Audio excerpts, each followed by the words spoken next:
Hey, what is up, everybody? Welcome to another episode of the Igloo Cinema. If you not know what the show is about us reviewing movies. And this week we watched Thor: The Dark World. Hell yeah! This is the second of the Phase 2 Marvel movies, and yeah, here's what we think.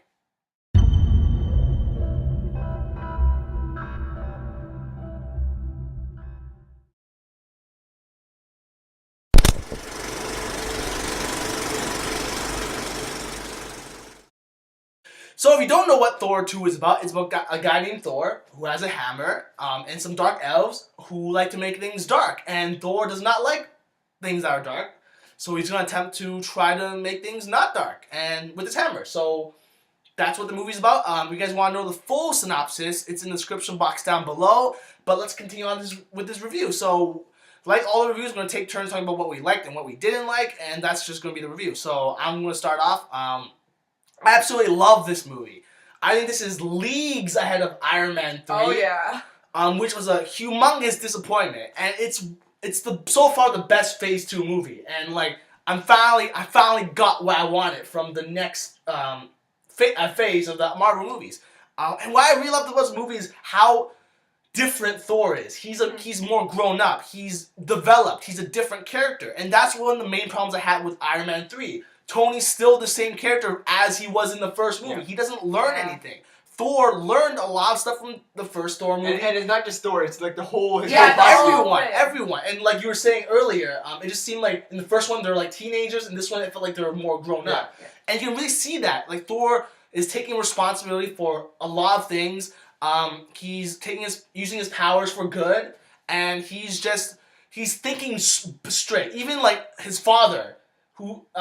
There's a huge contrast because his father, it seems like now this time around, he's the one that's more like childish in a way. And yeah, I just love what they did with the Thor character. He's mature, he's different, he's developed, he's changed, and I love that. It's the progression of the character. I really love that.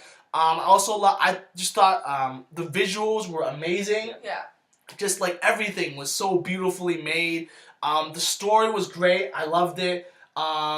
And I love the acting, I love the characters, and I love the final fight scene. I thought the fight scene was really cool. How they like played around with like the different worlds, and also love the hammer animation. I thought the way they played around with how Thor interacts with the hammer was amazing. It was incredible. I guess the only two gripes I have with the movie is I still don't think Jane Foster is that interesting of a character. I mean, Natalie Portman is a great actress. I feel like in this movie, she didn't really do that well. I also felt like the relationship between Thor and Jane wasn't really that great either, because Thor's always busy doing other things. They never have time to like develop their relationship.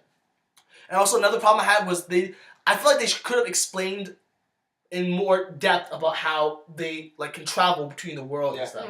But other than that, everything was great. I loved the pacing. It was perfectly paced. They know when to action and then slow down, and yeah, overall love this movie. It's one of the best Marvel movies so far. I might be as good as Avengers, might be even better than Iron Man 1, so yeah, that's me. Well, I basically liked everything that you liked, clearly. Very well written story. Everything was explained. You're not confused at all most of the time. You're just like, oh, okay, this is going on. Unlike Iron Man 3, where you basically are just like, what? Why is this happening? Like, I don't get it.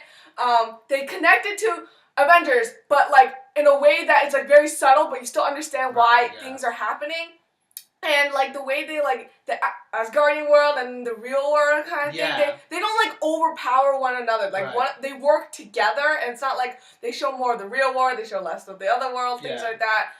Characters were pretty well portrayed. Chris Hemsworth was amazing. Natalie Portman, she did alright. I didn't think she did horrible, but you know, could be better.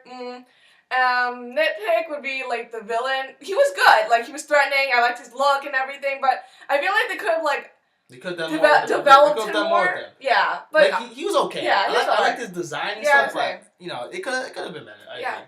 But that's about it.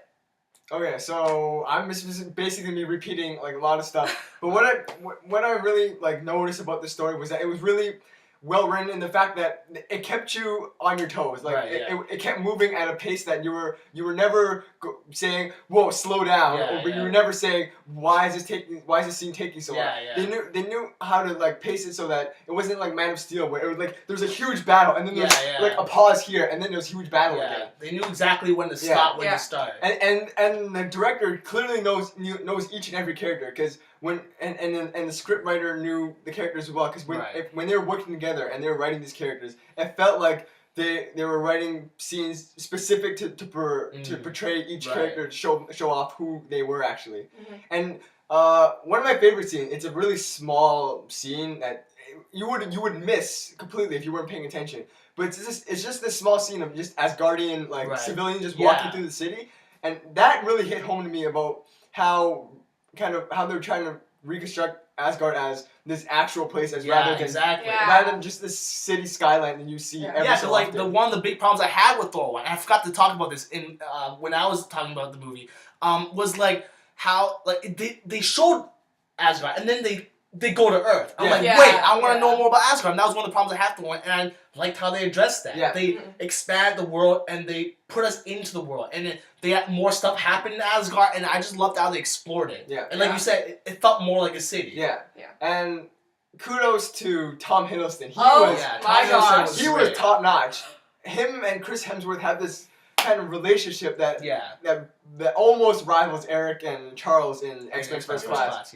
They're so back and forth with each other, but you see that deep down underlying that there's just kind of understanding between the two. And that they really actually care for each other, but it's just that the events that happen to them really change who they were. A problem I have with this movie is in the trailers they kind of advertise the fact that Sif and Jane were gonna be fighting over Thor. And but they don't really. They never really go into that. And I was really interested in that because I wanted to see how Thor and Sif's history would play into the fact that Thor was really liking Jane. And like it would have been a great challenge for Jane and Thor's relationship, and that would have furthered the relationship. That would have been a great development. That would have explained why they like each other. Exactly, so much. That would have developed but instead they completely ignore that. And I just thought, I agree. That kind of hinders the film a little bit. Yeah. So Chris Hemsworth is on a roll. He's got Rush, he's got Thor. Who knows what he's coming out with next? So that's our review. Do you guys have anything else to say? Dialogue was amazing. And it was really funny too. Like I didn't expect it to be as funny. The humor was surprising. It was good humor. Those breaks that I talked about were mainly humorous, but they worked within the context of the script. And they didn't draw you out of the movie. Because the humor was a tone to the situation that you were in. And like you don't really notice like the film's almost 2 hours long, but it doesn't feel like that. It goes it's like just like that. Fast. So that's our review. And let's give our ratings.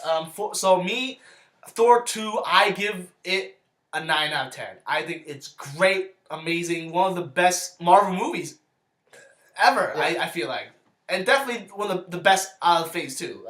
Anna? Okay, I know. I'm gonna do this again. 10 out of 10. Do not kill me. I know. I just gave Rush 10 out of 10, but I just think Chris Hemsworth's performance was better than Rush's, and it's just Chris Hemsworth. 9 out of 10. Like it's up there. It's right about where the Avengers was because I put Avengers up here on a pedestal, and Thor is like it's up there. Right? So overall across the board, average score is a 9 out of 10. A must watch. Go watch it.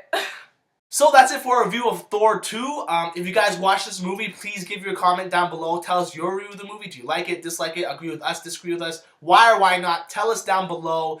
And I really recommend all of you to watch this movie. I definitely think it's a huge step up from Iron Man 3. It's finally what I wanted.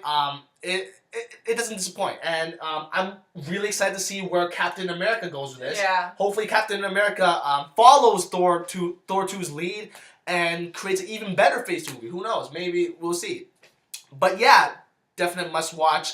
So that's it for our review. If you guys like this video, please like it. If you like it even more, please favorite it. Like it even more, please share it. Subscribe to this channel for updated content. Also subscribe to our personal channels, other stuff there too. And also comment, tell us for topics for future episodes of The Black Couch and other video ideas that you guys want to see from us. Thank you guys for watching, and we'll see you guys in the next review, Black Couch, what have you. Later. Thor,